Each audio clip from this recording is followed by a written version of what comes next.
Et bonsoir à tous, bienvenue sur la chaîne de CryptNab, j'espère que vous allez bien. On est aujourd'hui le 3 novembre 2022, il est 13h30 au moment où je tourne cette vidéo. Aujourd'hui on va parler Bitcoin, on va revenir sur le petit événement d'hier qui était tout simplement les chiffres d'augmentation des taux du côté des US, donc c'était un petit peu attendu, on va aller regarder yesterday. Donc voilà, avec le taux d'intérêt qui a bien été celui attendu. Donc pas de réaction spécifique vis-à-vis de ça, un petit arrachement de liquidation. Mais après, c'est plutôt lors de la conférence où il a dit qu'en gros, ils n'allaient pas arrêter le QT tout de suite. Alors que bon, on s'attendait à ce qu'ils commencent à le dire qu'ils allaient probablement l'enlever, que ça, bon voilà, ça a fait une petite attaque côté XPX en fait. Si vous regardez le marché tradi, ça a fait une petite attaque. Bon bah c'est normal, c'était pas forcément la meilleure news du monde. Après, il n'y a rien d'inquiétant pour moi de ce que je vois à l'heure actuelle. Voilà, je suis pas spécifiquement inquiet. Je reste sur mes scénarios comme je vous le dis depuis plusieurs semaines. Ce qui est intéressant par contre dans le côté SPX, c'est vraiment que la résistance weekly qui était marquée a fait effet quoi. On est venu taper dessus, on est reparti. Donc bravo à ceux qui ont joué potentiellement un short sur ce point ici, parce que le point d'entrée était absolument parfait.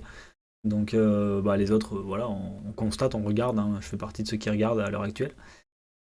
Côté Bitcoin, en 4 heures, je suis toujours sur le même scénario. Là, on est en train de liquider les longues petit à petit. Donc, on voyait hier, on a eu la grosse bougie un peu chelou là, en 1 heure, c'est n'importe quoi, qui venait un peu des annonces. On a liquidé tout le monde et puis après, on a décidé d'aller liquider un peu plus les longues. Pour l'instant, je suis pas trop choqué par ce comportement. Moi, j'attends surtout que le FOMO s'arrête sur les alts parce qu'on les a punis. Puis là, ils réouvrent comme des dingues. Donc ça va accentuer le fait qu'on va certainement revenir faire le pullback ici. Donc on va liquider, hein. On va drop ici, je pense. Il n'y a pas de raison pour que ça tienne. Là, je suis en spot, mais voilà. En futur, il n'y a pas de raison pour que ces liquidations tiennent. Donc on va sûrement les faire péter et faire un pullback sur les 19 700 dollars. Je voyais un pullback un peu plus haut, moi, mais je pensais pas qu'on irait peut-être potentiellement sous les 20 000. Mais on ira certainement au vu de la réaction sur l'order flow. On reviendra dessus juste après au niveau des altcoins. Ether, lui, tout va bien, hein, il vit sa meilleure vie. Ici, on voit qu'en spot, cette droite, elle veut un peu rien dire, c'est la droite qui part du top, mais par contre, si on regarde, voilà, là, elle est jolie. Donc, en futur, tac, si on se met en daily, vous voyez bien. Donc, ça, c'est ce point-là, c'est cette pente ici, cette résistance. Et en fait, ce qu'on voit, c'est que, hop, elle a fait office de barrage, vous voyez, en daily, elle a tapé, on est reparti, et là, on l'a cassé. Et là, maintenant, ce qu'on voudrait voir à ce niveau-là, c'est un W de l'autre côté de la trendline. Et on va pas se mentir, le meilleur W, il peut se poser exactement comme il s'est passé là. Gros W, cassure, hop, W, cassure. Et ben si on venait refaire un pullback au niveau, hop, on va mettre un horizontal au niveau des W qui se sont formés. Donc dans cette zone-là, ça serait bien. Je le mets en mode buy limit, comme ça, hop. Voilà, si on fait un W avec une mèche dans cet endroit-là, ça serait vraiment le top, hein. On respecterait un peu les tendances de marché, puis on repartirait sereinement. Surtout qu'on voit que le THBTC, voilà, il a besoin de respirer, il est arrivé sur résistance en plus. Donc si vraiment on veut reperformer, il faudra vraiment respirer un petit coup. Et pour respirer un petit coup, moi je vois bien un petit drop du Bitcoin quand même pour liquider toutes ces rentrées tardives. Voilà, faites attention aussi, il y a peut-être certains coins qui vont aller à contre-courant, je pense notamment à l'écosystème qui tourne autour d'Elrond avec les X-Days qui sont jusqu'à vendredi ou jusqu'à samedi, je sais plus. C'est 2 ou 3 jours, ça a commencé aujourd'hui et il y aura pas mal de news. Alors c'est possible que les coins tous qui tournent autour d'Elrond pump de manière potentiellement inexpliquée, mais s'il y a des grosses news, c'est possible que ça arrive que du monde achète. Côté Open Interest, voilà, c'est très intéressant parce que le BTC est revenu sur des points qui récemment ont montré qui avaient besoin de respiration. En gros, en général, on chute quand on est sur des open interest qui montent avec un ratio long qui chute. Et là, on voit que le ratio long continue à monter avec des open interest qui continuent de descendre sur BTC. Donc voilà, on rééquilibre les balances. On va sûrement faire une dernière attaque baissière comme j'ai expliqué, notamment à cause des baissières, pardon, comme j'ai expliqué, notamment à cause des altcoins. Donc on s'est vu mardi, on était par là. Le premier, ouais, on était ici mardi. Et je vous ai dit, ouais, c'est chaud parce que, en gros, on est en train d'avoir des open interest qui montent. avec un funding qui pousse. Donc ça veut dire qu'il y a beaucoup de FOMO au niveau des altcoins. Pas manquer, vous voyez, là on a pas mal liquidé juste après les annonces du FOMC pendant le discours pour un peu punir les alts. Et là, qu'est-ce qu'on voit? Énorme hausse des open interest avec un ratio qui passe en funding, un funding qui passe en positif direct. Donc c'est pour ça que ça accentue le fait que pour moi on va faire un pullback un peu plus prononcé côté Bitcoin, qu'on va certainement revenir du coup sur les deux zones jaunes ici. Donc ça serait un 50% de gain à peu près, hein, on ferait un retracement de moitié. Donc hop, un 50% de gain, vous voyez, en plein milieu. Donc c'est probablement ce qui va se passer.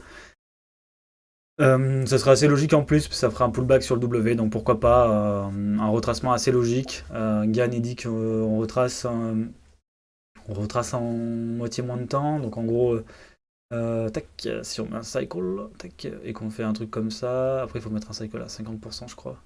Je sais plus exactement comment on le paramètre, il faudra que je check. Est-ce que je l'ai pas de préenregistré? Non, bien sûr. Euh, Ok, bon, c'est pas grave. Mais donc là, c'est pour les cycles qui seraient symétriques.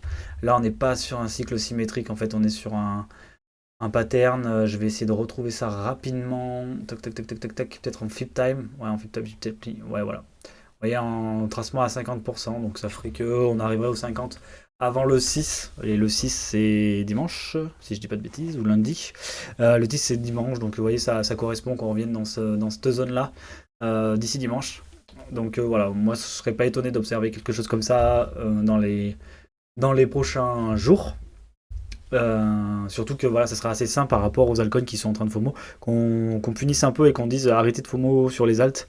Parce que le problème c'est que plus on aura du FOMO sur les alts, moins on a de chances de pouvoir performer à niveau du BTC. Côté Ether, par contre, voilà, ça suit un peu Bitcoin. On a vraiment une chute de l'open interest avec un ratio qui remonte, donc des shorters qui sortent de position en majeure partie. On a eu un retour ici un peu agressif dans le funding parce qu'à mon avis là il y a eu des changements de position en short, vous voyez, mais bon on rattaque et puis ça repasse positif, donc voilà, c'est assez rassurant. Par contre, ce qui est moins rassurant, c'est que depuis le FOMC on a une chute en 5 minutes du moins. On va regarder un petit peu avec un peu de recul. Voilà, on a une petite chute là sur Ether en sortie en fait de spot. Donc faudrait juste que ce soit un pullback, que ça reparte, ça serait intéressant. Qu'on ait aussi un W sur le CVD spot pour dire cette hausse est saine. Voilà, on va se laisser là-dessus. Normalement, il n'y a pas d'annonce spécifique. Voilà, aujourd'hui, demain, c'est vraiment des petits trucs. Il y a peut-être un peu le taux d'unemployment aux États-Unis demain après-midi, mais sinon, ça sera surtout la prochaine grosse annonce. Ça sera surtout. Non, c'est pas ça, ça c'est demain. Tac, tac, tac. Ça sera surtout le 10, donc 7, 8, 9, 10, mercredi prochain, avec l'inflation aux US, avec 8,2. Non, ça c'est le preview, on verra ce qui est attendu, mais voilà. Des chiffres qui peuvent faire bouger le marché, amener de la volatilité pour mercredi prochain, encore. Donc voilà, bon, pour fin de semaine, on va se retrouver certainement au niveau des 0,5, donc 19 637 en spot. Personnellement, c'est ce que je jouerais. J'attendrai un signal de retournement dans cette zone-là si je veux me positionner à court terme. Pour enfin aller casser un peu ce plus haut et devenir un peu plus agressif sur cette résistance qui nous saoule un peu. On aimerait bien avoir un petit départ quand même à un moment donné. Et je continue à penser que on n'ira pas en dessous de ce point-là. Pourquoi? En plus, à 19 000 $, il me semble qu'il y a genre 250 000 bitcoins qui ont été achetés, un truc comme ça. Donc c'est pas des mecs comme nous qui l'ont fait. Donc certainement qu'ils ont des infos, des choses comme ça, et donc probablement que toute cette zone ici, hein, de toute façon c'est simple, hein, on la voit bien, les 19 000, c'est la zone plate là. Vous voyez, rachat, c'est tout racheté ici. Donc probablement une zone qui sera extrêmement défendue. Si jamais on y retourne, on va se mettre un beau trait bien blanc en ligne, tac, pour dire ça, pas touché. Donc voilà, c'est vraiment une zone très intéressante ici pour de l'achat long terme à première vue, puisque les baleines le pensent. Donc je vois pas pourquoi je penserais pas comme les baleines. Je vous laisse là-dessus. Dans tous les cas, on se retrouve dimanche, bien sûr sur les réseaux comme d'habitude, Twitter, Discord, etc. Si vous avez des questions, des remarques, tout ce que vous voulez, n'hésitez pas à les mettre en commentaire, je les écoute et souvent j'y réponds. Et puis pour le soutien de la chaîne, n'hésitez pas à faire un petit like, un petit commentaire, un petit partage, ça fait toujours plaisir. Je vous souhaite à tous de passer une agréable fin de semaine et on se voit dimanche. Allez, ciao!